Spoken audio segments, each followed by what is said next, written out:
It was amazing. I kind of felt like I was on the set of Jurassic Park. We were just out in the jungle. Fort Wayne Zoo staff traveled from Fort Wayne, more than 7,000 miles around the world, to the northern Mariana Islands in the tiny island of Rota. About 1,400 people. Only place in the entire world that this species is found. The Rota white-eye. The Nosa luda, that's its Chamorro name. The zoo veterinarian, Dr. Cami Fox, vet tech, Sarah Sloan, and conservation educator, Logan Sunday, were the team representing Fort Wayne in the larger effort of learning about and saving the rare birds. Finding the bird out in the jungle, capturing them, and then we were studying them while they were in our care. So we were looking at what they were eating, swabbing them for pollen to see if they were pollinators. And really it's kind of a proof of concept, making sure that we could care for them because in the future they might do a translocation. So moving those birds from one area to another to make sure that they have a safe population in case there would be any sort of catastrophic event that would harm their population. It's building on the trip Dr. Cami took last year. On our very first day of capturing birds, we actually caught more birds than they caught the entire trip last year. This year, the team from Fort Wayne, along with people from several other zoos and conservation organizations, caught 33 Nosa ludas to study, more than double last year's trip. This is a really important project because they are only found in this one location on the entire planet. After the birds were studied, they were released back to the exact same spot they were found. I got to go out early in the morning.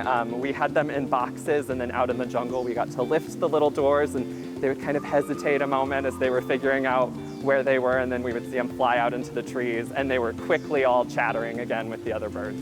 Zoogoers in Fort Wayne can get a little idea of what it was like to be in the jungle in Rota.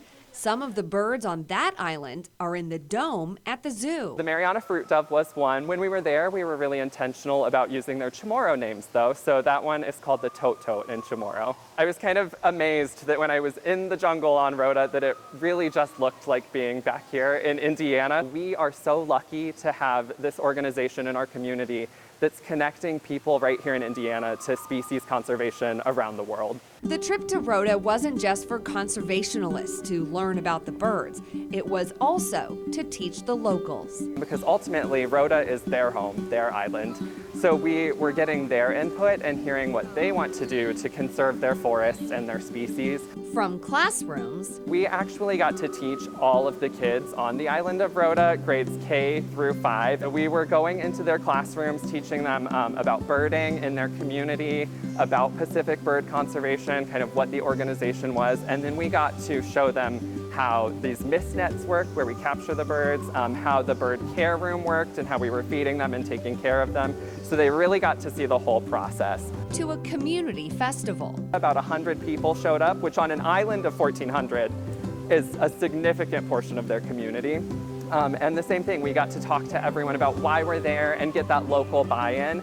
Ultimately, it's their backyard, their landscape, so what they want to do is kind of their choice. So we're there to really be a voice for that Nosa luda and get that community buy-in. What I loved as an educator was we were involved in the whole process, so we went out into the field and did mist netting and then could talk about it in schools. We took care of birds in the bird room and then could talk about it in the schools. And we're hoping that next year we can expand that with some field trips to a site on the island where we could maybe set up a mist net and have that hands-on experience.